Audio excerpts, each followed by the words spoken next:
Good evening, everyone. Hello. Al. Say it into the other mic and he'll hear you. You know that mic work. Good evening, everyone. Yes, okay. All right. My name is Mary Lucas. I am the Roswell Roots Black History Chair for 2025. And I'm so glad to welcome you to this wonderful event. We welcome you to the Atlanta Authors with author Michael Thurmond.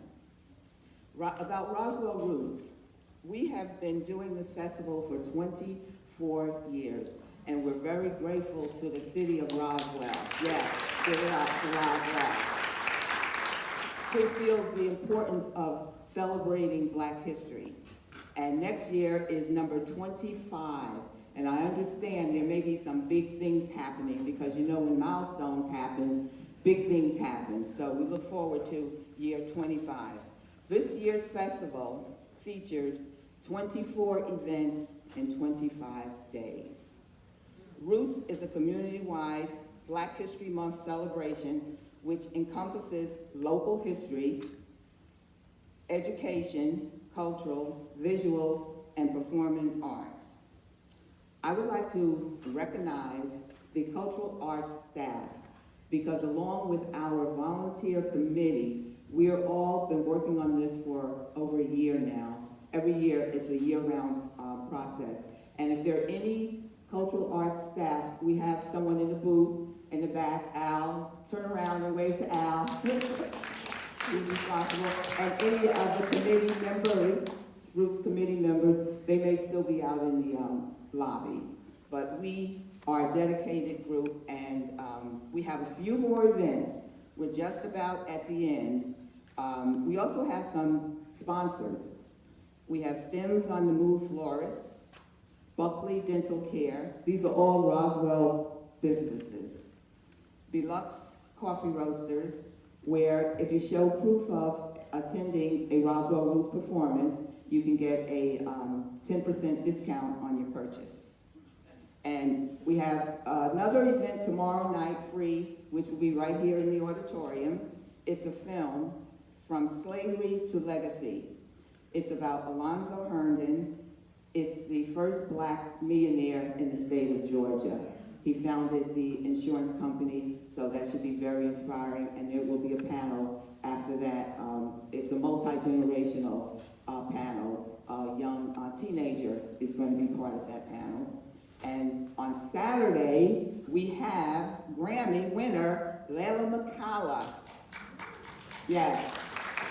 Tickets are still available, and you can get this 25% discount by going to Roswell Roots and using our secret code, which is Roots Dream. You can get 25% off of your tickets. So please, Saturday, come on out and enjoy something. And there's another favorite Sunday. We'll be pretty much closing the month-long festival with Jazz Vespers. And that is a treat that you will not want to miss. It will be over at the Presbyterian Church, and that's another free event. And again, thanks to the city of Roswell for recognizing Black History Month, and allow me to welcome Atlanta authors, our Mistress of Ceremony for tonight, Deanna Smith and Michael Thurmond.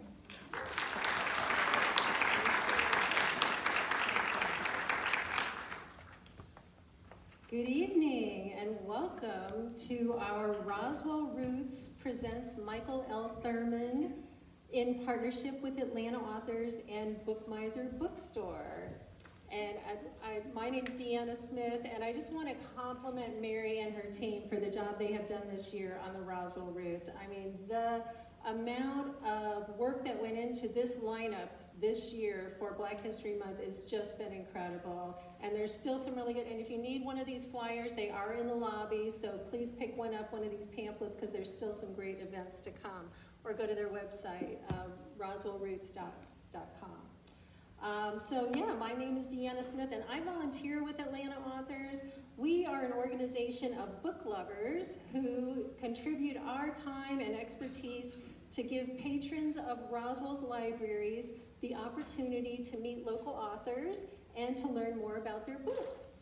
And you can follow Atlanta Authors on Facebook or at atlantaauthors.ga.com to learn more about our upcoming events. We do about 5 of these author events a year, and some are here at the Cultural Arts Center and some are right across at the library, the Roswell Library. So you can also visit our YouTube channel if you'd like to rewatch any of our previous author events that we have recorded. Copies of Mr.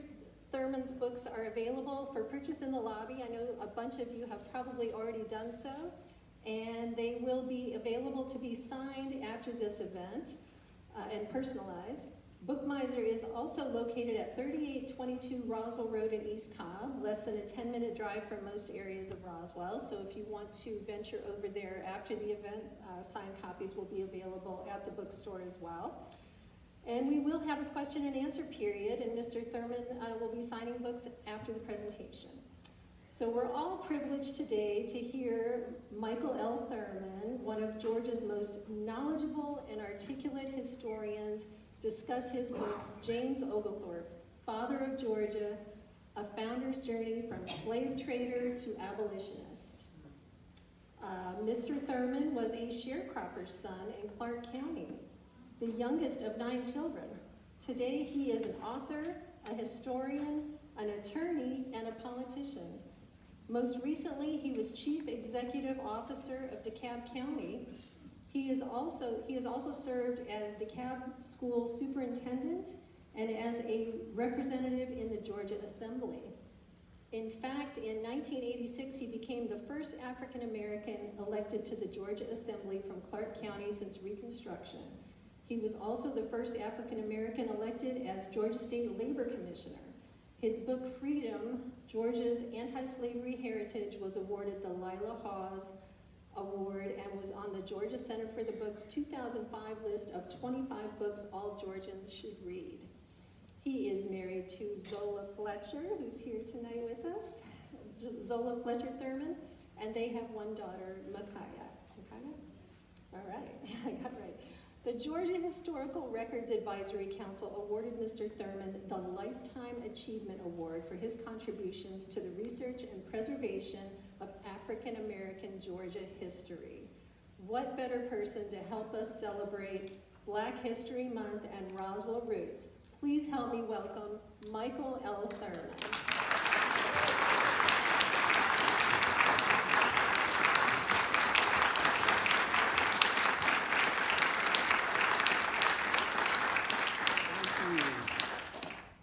You all are so kind. Good evening. Good evening.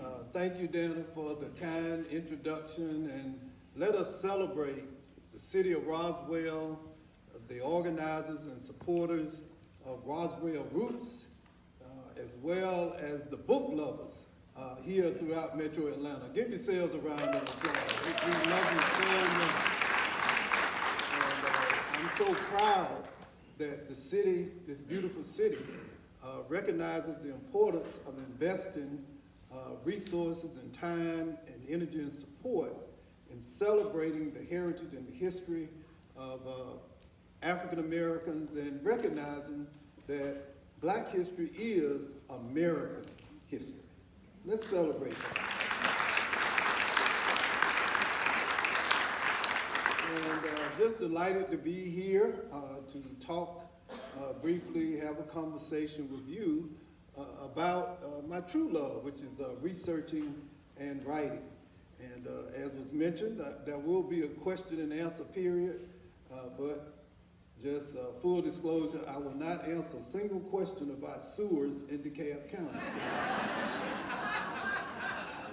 So you all should leave now.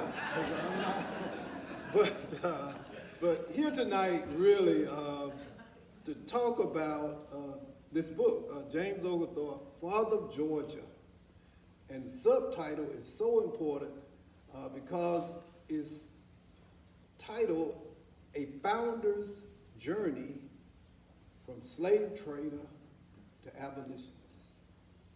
And many people, as I travel around and engage in conversations, they always ask, well, what fueled this idea? How was this book born? What led you to write this book about a man, from those of us who are Georgians, who may have attended school here in Georgia, you know, it's a favorite middle school subject. And so they always ask, tell us the story. And you all know in literature, in any good story, fiction, nonfiction, it was a dark and stormy night.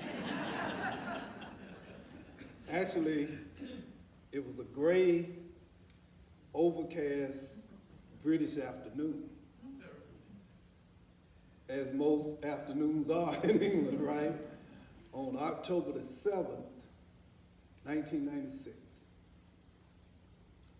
I was a member of a 57-person delegation that had traveled across the pond to celebrate the 300th anniversary of the birth of General Oglethorpe.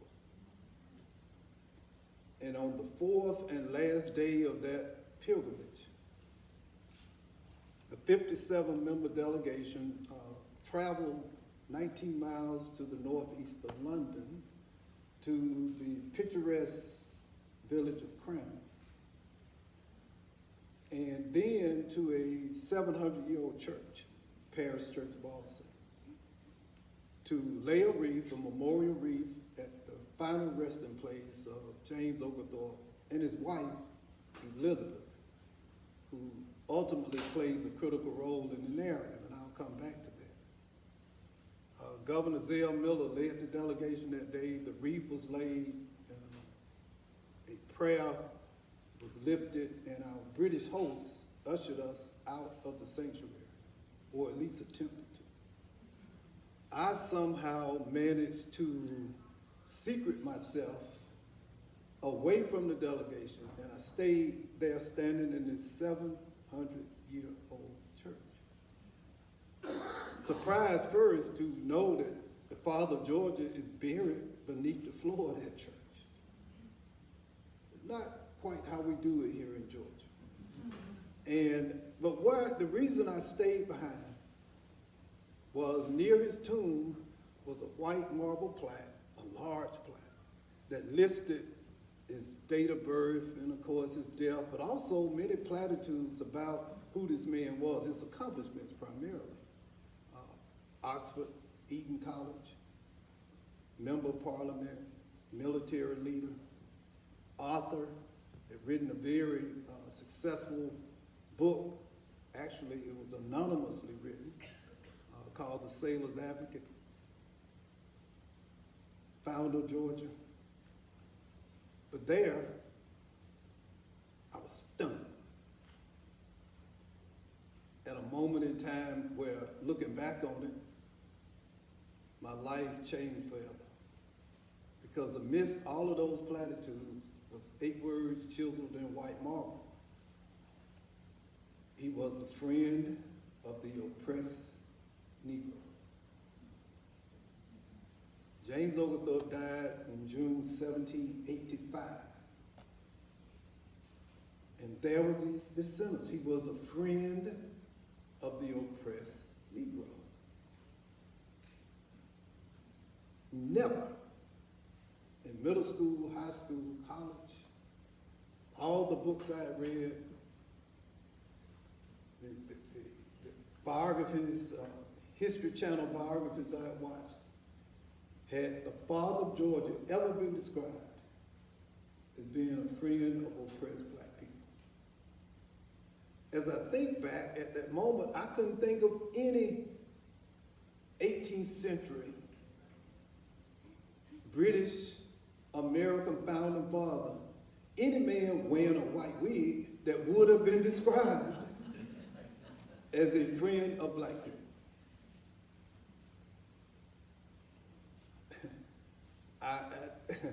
I think I recall that, I considered it to be a profound lie Couldn't be true, right? No way.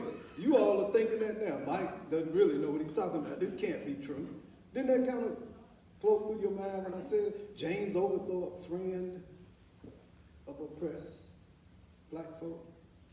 If you were looking for a white person who would have been a friend of oppressed black people in the early 18th century, how many of you would have looked in a place called Georgia? In the 1730s, or heck, even the 1830s, or the 1930s.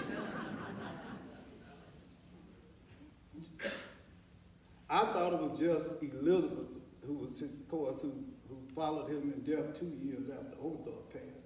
I thought it was just the hopeful narrative of a bereaved widow. You know how it is. You go to a funeral and you hear these eulogies, and you look at the programs, and am I at the right funeral? This the person that, this can't be Sally. So, but I'm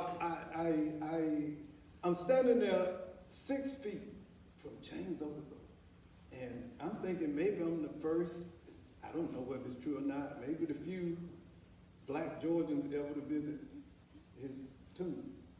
I'm standing just 6 feet away. And something I believe, looking back, and my wife said this, maybe it was a spiritual thing. I set out on a journey, first to determine the veracity of the statement. I dismissed it as a lie, but somehow I wanted to know for certain. I was hoping it was true. I was hoping it was true. But all that I knew, all of my experiences said that it was what? Not. Now I'll stop with that. And so 3 things about the book. And the first thing that is important to in reading, I hope, and evaluating this particular work, 3 things that I had to address, and I think you'll engage in too.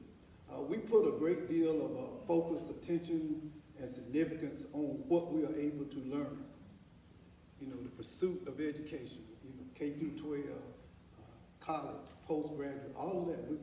America, humankind values that. But what I want you all to do on this particular occasion is to embrace the uniqueness and the importance, not of learning, eventually learning, but first, unlearning.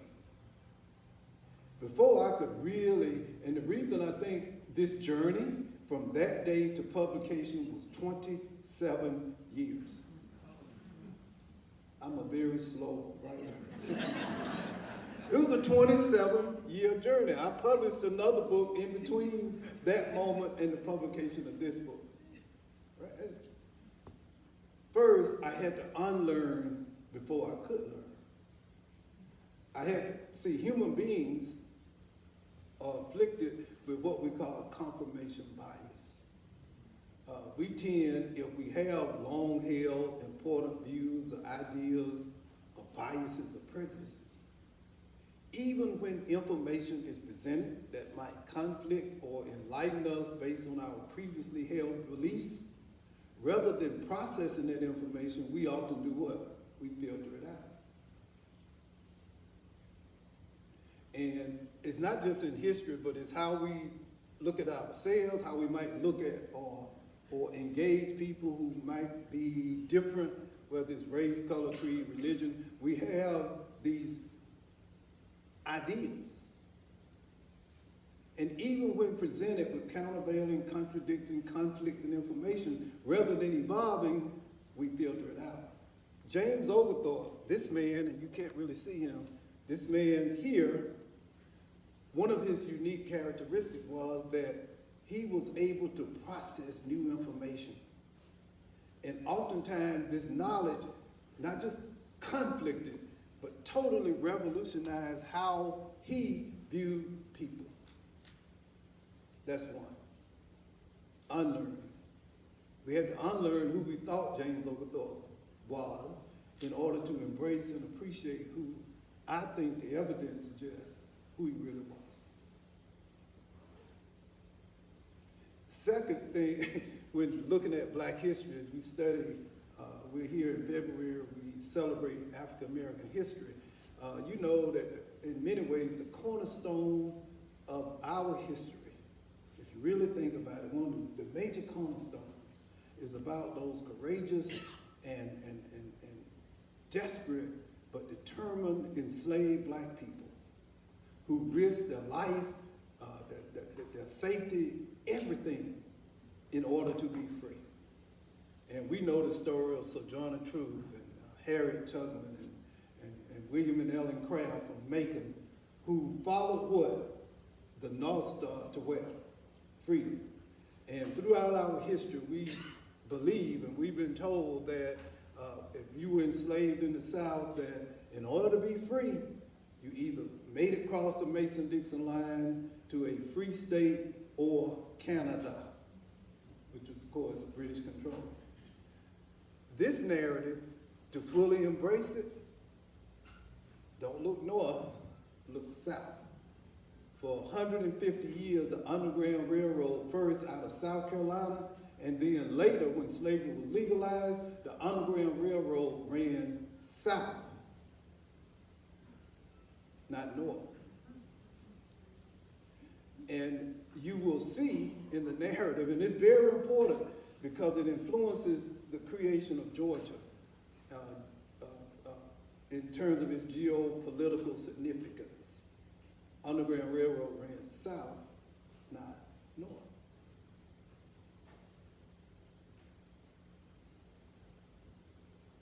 All right, Mike, explain that, right? Now you got to read the book, I'm sorry. No, it's important. See, one of the driving forces behind the founding of Georgia was that the territory, which was called the debatable land, that became Georgia, was located between British-controlled South Carolina and Spanish-controlled Florida. South Carolina was the only colony where enslaved Black people were actually in the majority. It was also the slave trading capital of North America. 40% of all enslaved Africans brought to North America disembarked either in Charlestown or Georgetown. But it was a problem. Florida is a heck of a lot closer than Canada, right? And there was a huge problem with enslaved Black people doing what? Escaping to Florida. We know about Harriet Tubman, we know about Sojourner Truth, we know about hundreds that may have escaped successfully north. History has ignored the thousands who successfully escaped south. Because history, for whatever reason, somehow overlooked that fact. That in the late 1600s, the King of Spain issued an edict and said that any person enslaved by the British, if you cross the international border between Georgia and Florida, arrive in St. Augustine, which is the oldest European settlement in North America, all you had to do was two things. One, pledge your allegiance to the King of Spain, and two, become a Catholic. Hey, I'm a Catholic. I'm just telling you. Isn't that a pretty good deal? So Oglethorpe, Georgia becomes this buffer between South Carolina and Florida. Third and final thought is, it's the journey. This book is about a man's journey. He doesn't start out as an abolitionist. When you meet James Oglethorpe in my narrative as an adult, he's three things. One, he's a member of Parliament. Two, he's chair of an evangelical Christian organization, society, whose primary purpose is to Christianize enslaved black people.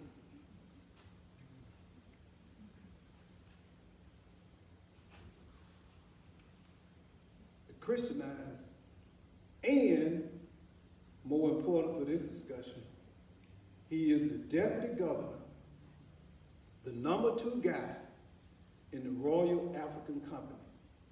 The Royal African Company is the #1 slave trading firm on the planet. The Royal African Company enslaved and transported more black people from Africa than any other enterprise. What I appreciate about Oglethorpe, and boy, I tried to present him, I think one of the problems we have in history is that we mythologize or deify our heroes. George Washington, I grew up believing, never did what?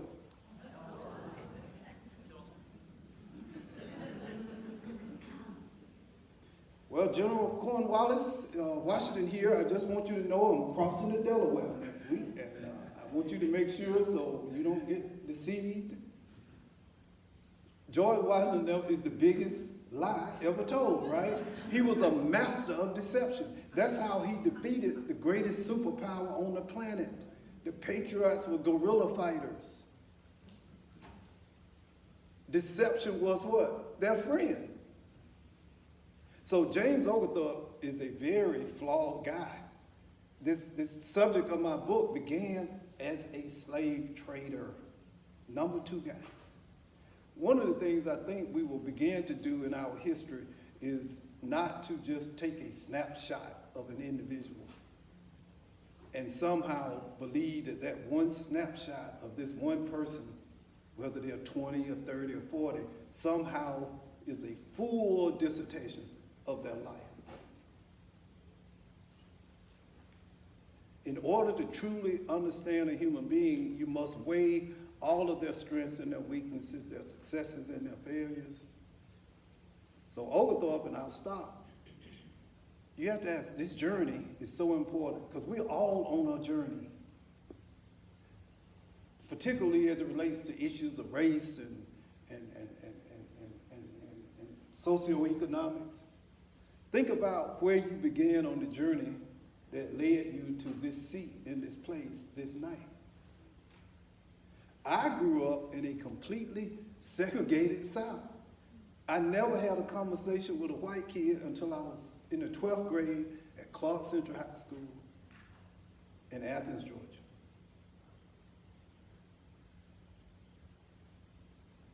All I knew about white kids was what I saw on TV. I did not have any white friends who were my age. I never talked to them. Well, I did have one white friend. He was a make-believe friend. My best make-believe white friend was Beaver Cleaver.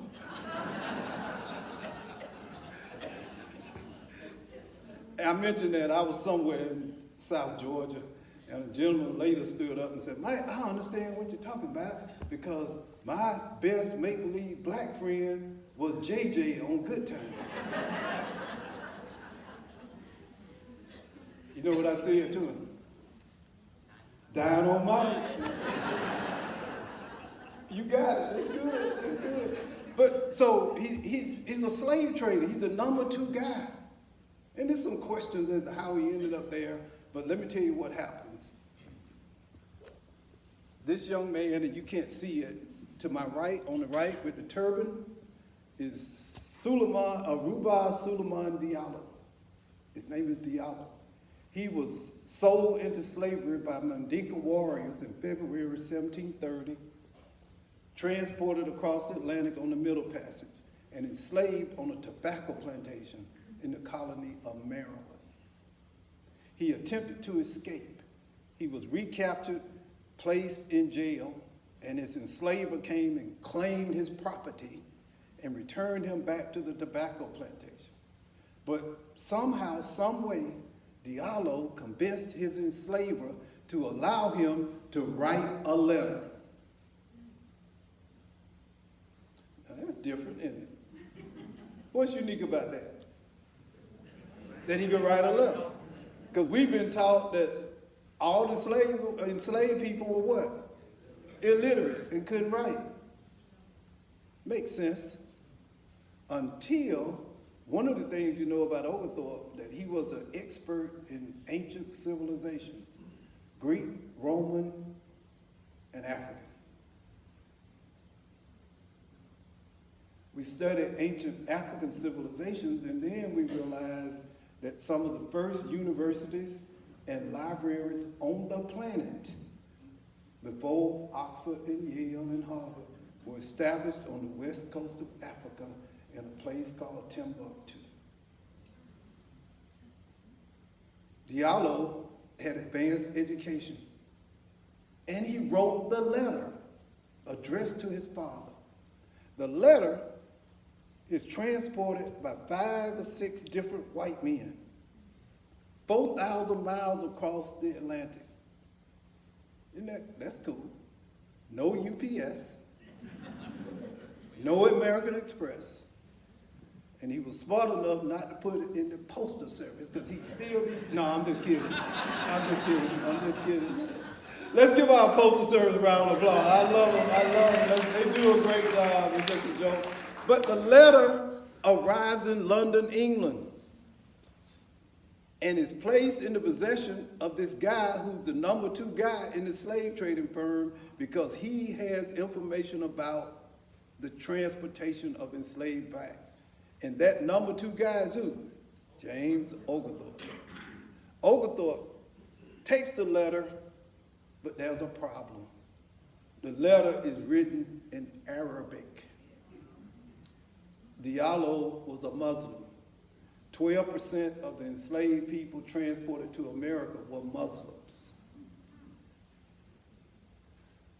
But Oglethorpe has this mind. He doesn't filter out. It's an amazing thing. He sends a letter to Oxford, to his alma mater.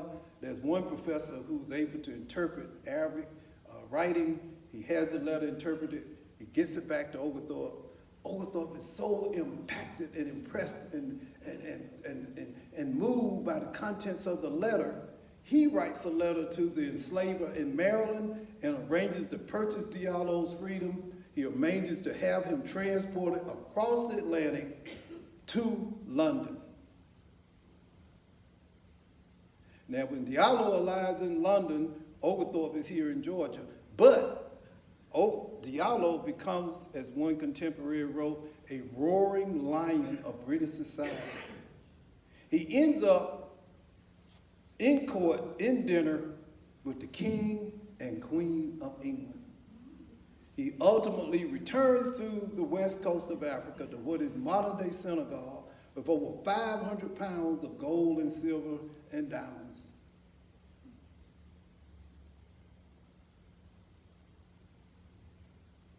That one act sets something in motion.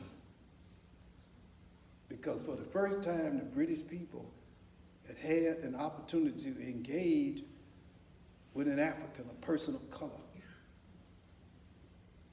What was in the letter, Mike? The most important thing that Oglethorpe saw in this letter was he knew that the ability to read and write is a trait of human civilization. In the letter, Diallo implores his 2 wives and 4 children. Number 1, he tells the 2 wives, don't get remarried because I'm coming home. And the other, he speaks to them about how much he loves them. And finally, he praises Allah. He was monotheistic. Love of family, monotheism are both traits of human civilized behavior. Consequently, if this man could write this letter, then by definition, he could not be a subhuman beast of burden. The entire slave trade was based on that one concept that black people, people of color, were not members of the human race.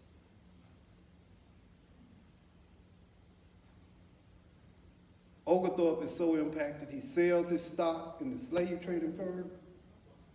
He resigns his position. He gets on a boat called the Anne, and he and 114 original British colonists sail to the New World. And on February 12, 1733, he climbed the banks of a muddy Savannah River. He plants the Union Jack and establishes Georgia. And Georgia becomes the first and only British colony prior to the American Revolution to prohibit the enslavement of black people. Not those liberal outposts in Massachusetts and New York and New Jersey, but Georgia, the only British colony prior to the Revolution to prohibit slavery. What I'm close with this, we are better than who we think we are. We are all descendants of this man who not only saw black people as human beings, he also embraced Native Indians and Native Americans as also members of the human family. He had a chief named Tamachichi and his family and friends to also visit England shortly after Diallo arrived in England.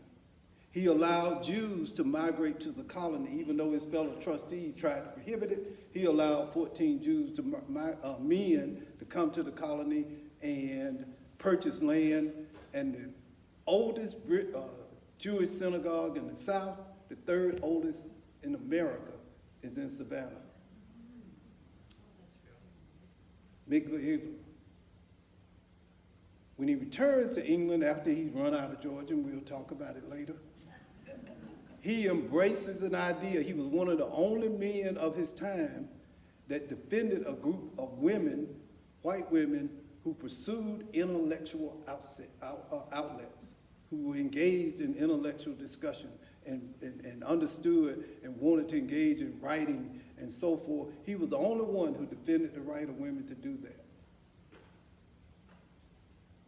This man, I believe, is the greatest, most significant, and consequential leader of the early 18th century.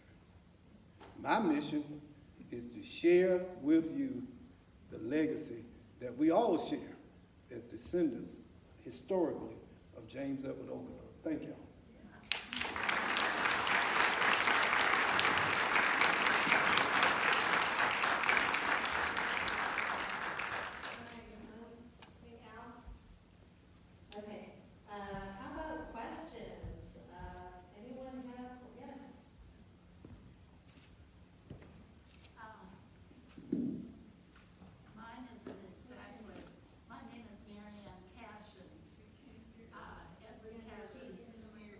Cashin, yes. Yes, right.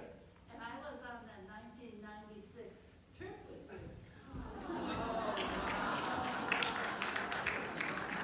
Ms. Cashin, Ed Cashin was the greatest Georgia historian ever out of Augusta. I used his work.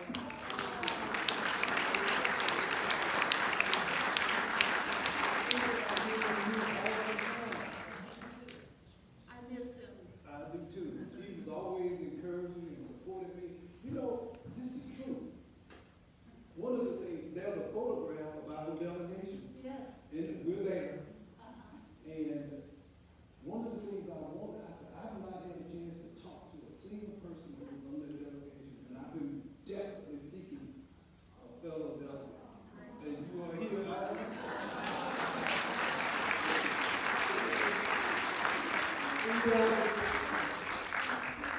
Say that Edward wrote an article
I read in the book that some people think that Oglethorpe's writings became the basis for Abraham Lincoln's speeches and some of his beliefs, and that he was influenced by Oglethorpe. Can you expound on that? Thank you, that's a great question. That was one of the most difficult challenges I had in the narrative. You all know the UGA Press, so you have anonymous readers, and these are experts, professors, not just at Georgia, but from other universities around the state. And they challenged this idea that Oglethorpe and Abraham Lincoln shared ideas, philosophies, and I had to come up with a way to allow this to be included in the manuscript, right? So I'm a philosophy major in college, so I remember this guy, Plutarch. Everybody knows Plutarch, yeah, sure, right. But he compared great Greeks and Romans to each other, right? So I said, okay, I can revert to Plutarch. So the thing about Oglethorpe, I think, and Abraham Lincoln, Oglethorpe was also what we call a judicial providentialist. He believed in judicial providentialism. He was one of the most vocal and early advocates for this particular religious philosophy. And the basis of this philosophy is that God evaluates and judges not just individuals, but nations. And that if a nation finds itself in a position where they are violating or in conflict with the word, that God can move in the lives of a nation. And they could use, and he would use various entities like floods or hurricanes or wars or disease to punish a nation. Interestingly enough, if you read Lincoln's second inaugural address, Lincoln came towards the end of the war to believe that the Civil War was a punishment for America's original sin. He also believed, unlike William Lloyd Garrison, that it wasn't just a punishment, but that once slavery was removed from the fabric of our nation, that America would be allowed to return to its providential purpose, that the war was in fact a cleansing. 90 years earlier, James Oglethorpe had stated almost exactly those words as it related to the American Revolutionary War, that England was being punished for having pioneered transatlantic slavery. And this whole providential narrative enslaved blacks believe in Old Testament, my Jewish friends are here, Jewish friends. God moved in Egypt, right? Moses had this conversation with who? God. And God called on Moses to do what? Lead people out of the Egyptian slavery. So it's not unique. It's a concept deep in the Judeo-Christian faith. So Oglethorpe and Lincoln shared that. They were both military guys. Lincoln was the commander-in-chief. Oglethorpe was a great general. And the last and most important thing, Oglethorpe believed, and said it multiple times, he believed because black people were human, he believed, unlike most of the people of his time, that black people would actually fight for their freedom. One of the main reasons he was anti-slavery was he tried to convince the slaveholders that if you enslave these people, the first chance they get, if you are invaded by a foreign country, guess what's going to happen? They're going to ally themselves with who? The foreign invaders, and they will kill you if you enslave them. The Emancipation Proclamation, it's not been free enough. It wasn't intended to free a whole lot of people. If you read the next to the last paragraph of the Emancipation Proclamation, Lincoln authorizes the enlistment of 50,000 enslaved black people into the Army and the Navy. By the end of the Civil War, the last 2 years, 200,000 black men, 90% of them former slaves, joined the Union Army and the Navy.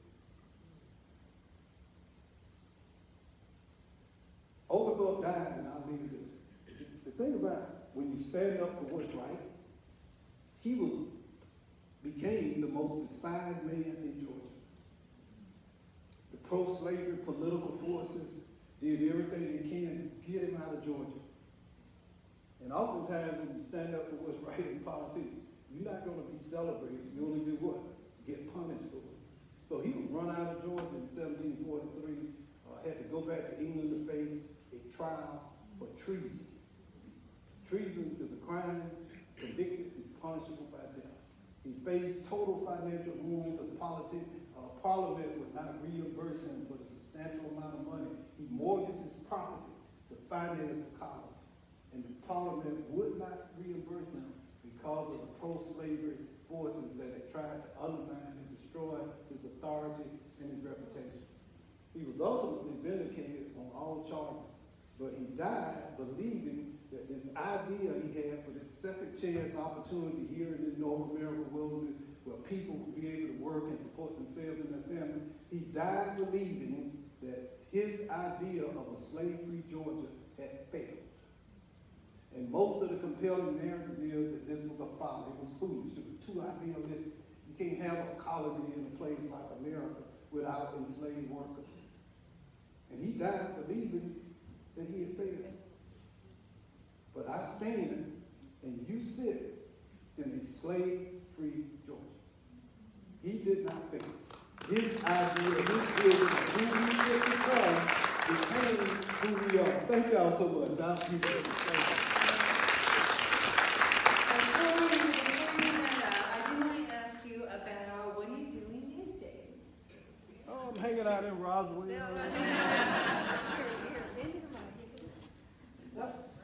Reflecting. I'm reflecting. Reflection is good. And especially people in the public side and research and writing has helped me more in studying philosophy to enjoy the quiet moments and the quiet time. So you're retired? I'm not retired. No? But you have to allow yourself to understand what just happened.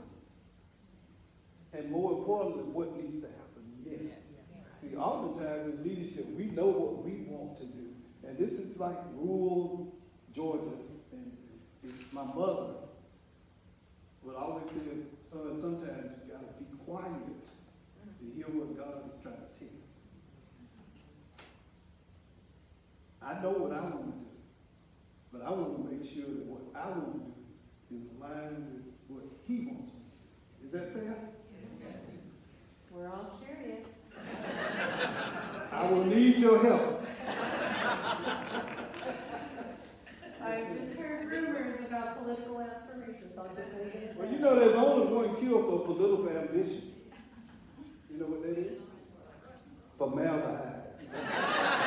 That's the only thing that get it out your system. You know, once it gets in, it's in. I just want to know if you're going to do a book tour. Are you going to book tour now? Yes, ma'am. Roswell, where were we? Is there a list?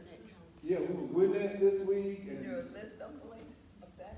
You have a website or something? well, the UGA and my website, michaelthurmond.net. So we posted and updated. We're going to big deal. I'm so excited. Going to Plains, Georgia next week. Talk about it. Isn't that cool? 3 greatest Georgians ever lived. James Oglethorpe, Martin Luther King, and Jimmy Carter. They were all in that building. I think great discussion. We're going to talk about it. We got something coming up in Augusta. I guess next week too. So I've been out Savannah, been to Savannah multiple times. Guess what? I'm invited quite often. Daughters of the American Revolution. Isn't that cool? Yeah, we were at the James Oglethorpe chapter in Columbus 2 weeks ago. And then there's a group called the First Families of Georgia. You have to be directly descended from one of the original colonies. Is that cool? But thank y'all. It is good. Oh, wait, we got one question. Question, yeah. I just want to say, after I signed up for this lecture, trying to find a book was very difficult, and I think our library should be ashamed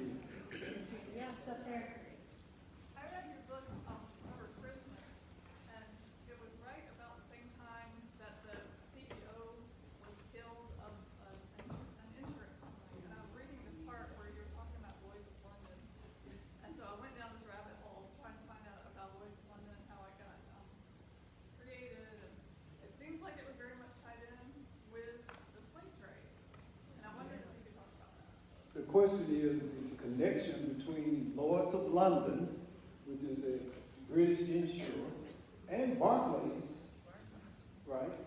Those two very prominent, significant, highly respected businesses, enterprises, all were heavily invested in the slave trade. One of the things that made and the British, my British friends, they are amazing. Number one, they saved everything, right? I was talking about Diallo's letter. It's actually in the British Library. It's only 300 years old. In England, that's like yesterday, right? But yes, they turned it into this ruthless, brutal, highly profitable international trade. And what they would do is manufacture goods in England, textile primarily, rum, ammunition, transport it to Africa, use that to trade with tribal chiefs and other slave traders to trade for enslaved people. Enslaved people were transported through the Middle Passage to the West Indies and to North America in exchange for the manufactured goods, the rice, the rum, and things that were tobacco, and then those products, highly valued, would be transported back to England and sold to the consumer. One of the things that made the slave trade so, and Oglethorpe plays a big part in this, lawyers, no one will admit it. Okay. Insurance. The enslaved people were insured. Not life insurance. But what? Property and casualty insurance. And if they died or were killed in certain circumstances, those who insured them would be able to collect on the premium. So there was this ship called the Thurmond in 1782 that had over 400 enslaved black people. The captain was inexperienced and it was destined for Jamaica, but he was lost in the Atlantic. And the enslaved people and the crewmen were dying from what they call dysentery, the bloody flux. So he comes up with this diabolical, horrific idea, because they were thinking all the cargo is dying, all the profits are being thrown overboard. He came up with this diabolical scheme. Let's kill them all. Let's throw them into the ocean. And even though we don't make it to port, we can collect insurance. Read about the Thurmond. And this enslaved black man, Equiano, the gentleman on the right, you can't see him, so the insurance company refused to pay. This is fraud. No, you gotta pay. And so there was a case, heard in court, Chief Justice Lord Manfield. So Equiano hears about it and says, look, we need to do something about it. This is mass murder. This is a mass massacre. He goes to James Oglethorpe for advice. Oglethorpe suggested he go see this young white attorney named Granville Sharp. And Granville Sharp and this formerly enslaved black man, Equiano, come up with an idea that resulted into the formulation and birth of the formal abolitionist movement on the planet. James Oglethorpe put it together. They executed it. As I mentioned, ultimately abolished slavery in 1833 and by constitutional amendment in 1865. But it came out of an insurance case, a Barclays insurance case. All right. Oh, okay. We got questions. Upstairs there. Right there. Were some of the insurers in New England, because all of the insurance agencies are in New England, weren't they insuring the enslaved cargo? Later, yes, we kind of did it British. It was a British institution. The slave trade was pioneered primarily by the British, but then once the Revolutionary War occurs an American born in 1787, then it becomes an American institution. But it began as a British institution, primarily. The first country to really capture, enslave, and sell was Portugal, followed by Spain, but Britain took it to the next level because they had the great navy, and they more or less controlled. And then it was Spain and France and England and the Netherlands. Yes, ma'am. First, I want to say thank you for writing the book. And I think our curriculum within our different schools need to be expanded because while they give some talk of overview, they don't expand on the true contribution because that's all our history. Secondly, I want to know, were you able to figure out why the Underground Railroad constantly fed to the north when Florida was a lot closer for the people in Georgia and Alabama? Why they choose to go? Actually, they went, it's just the historical narrative focus more on the north, but the people, thousands more escaped south. But one of the reasons is the northern abolitionists, they were great writers. Most of the narratives and the stories you read about abolitionists, white and black, in the north. And by the way, the abolitionist movement was an interracial movement. It was white folk and black folk working together. South, you didn't have this narrative. And by the way, before you got to Spanish Florida, there was another nation that welcomed black people seeking freedom. Who said Seminole? Give her a hand. That's it. The Seminole. The Seminole was a fully assimilated group of people of black and Native Indians. That was a group they called the Negro Seminole. Now I know we got black friends. Grandma always told you what they did. You got Indian in the family.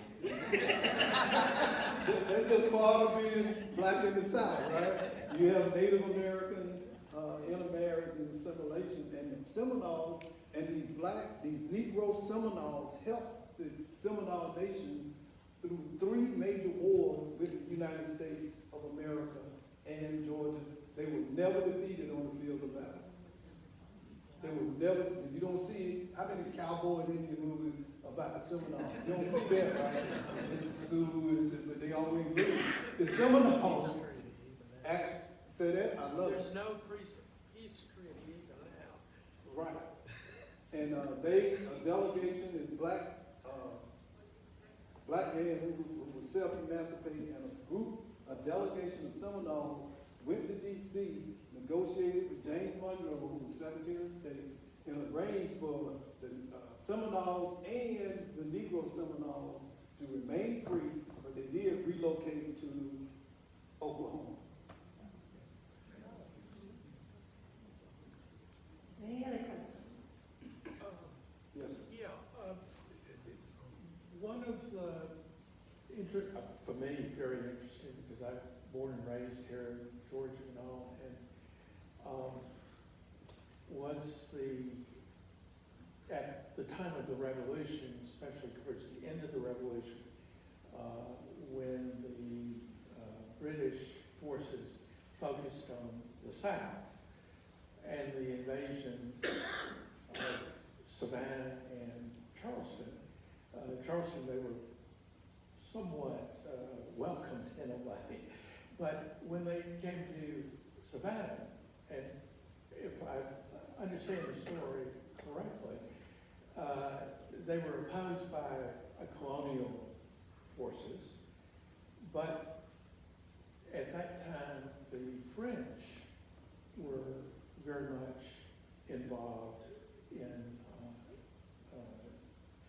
especially fighting north, but they also sent Haitian troops to Savannah, and they were extremely well trained as opposed to the colonial American forces, which were pretty well routed very quickly, and the Haitians, as I understand, stood their ground and actually stopped the British assault, counter assault, and actually saved the white colonial forces. See, during the Revolutionary War, France was no friend of who? The British.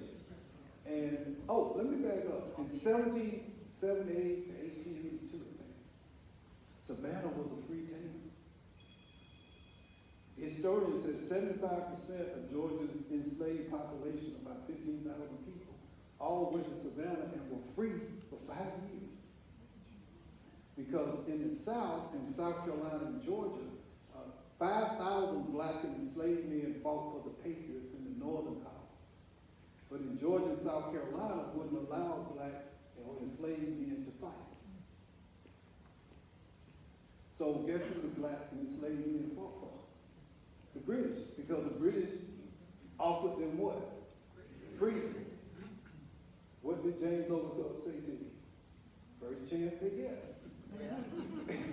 They're going to line up allied with who? Your enemies, because they wanted freedom. And one of the things my book talks about, you love Patrick Henry, and he said, give me what? Liberty, or give me death. Guess who else heard Patrick Henry?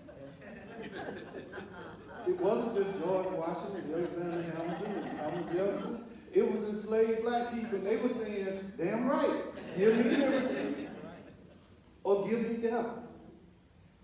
And they fought on both sides of the conflict. After the war, they got on the British evacuation ships and sailed to freedom. Yes, ma'am. The National Network to Freedom, which is the National Underground Railroad project that was formed in 1998, recognizes the southern routes for enslaved people going to Bermuda, going to the Bahamas. One ship captain by the name of Jonathan Walker was captured on the seas outside of Pensacola, taking a group of about 7 enslaved people south. He was going to the Bahamas with them. He was caught. The enslaved people were re-enslaved. He was put in prison, and he was branded in his hand with the letters SS for slave stealer.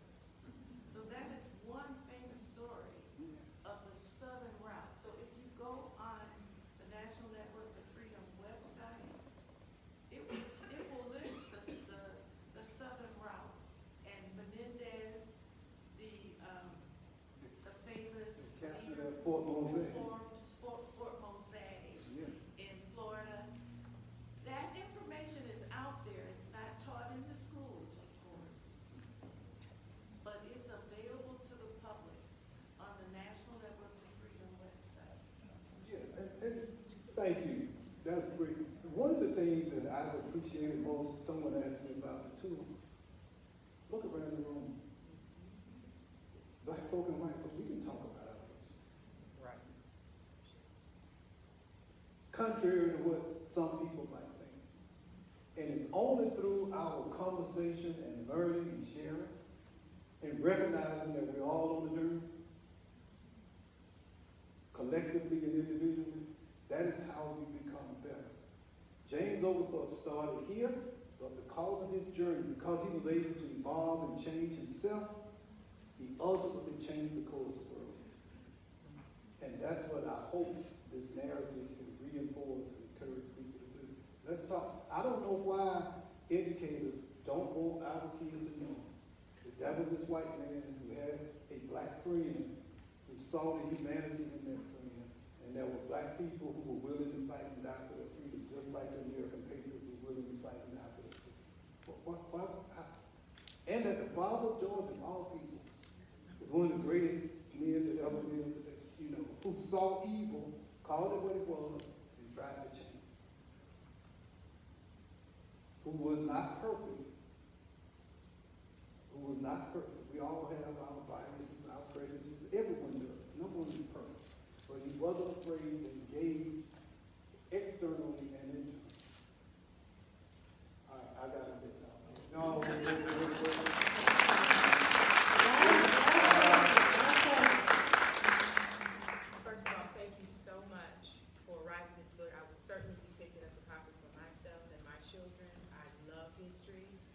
Georgia native myself from a little town called Gainesville, the capital of the world. Not that small anymore. It's growing. Recently I found out my ancestry is, I'm descended from the Mende tribe of Sierra Leone. Wow. On my mother's lineage and my father's Yoruba of Nigeria. So as an African American, reading books like this and just getting a much more broader view of history is so rewarding and so enriching in my life. And also being able to, like you said, pass it on to teenagers at home now, to be able to pass that information on to them because it gives them a sense of belonging in our community. Like you said, where this is our shared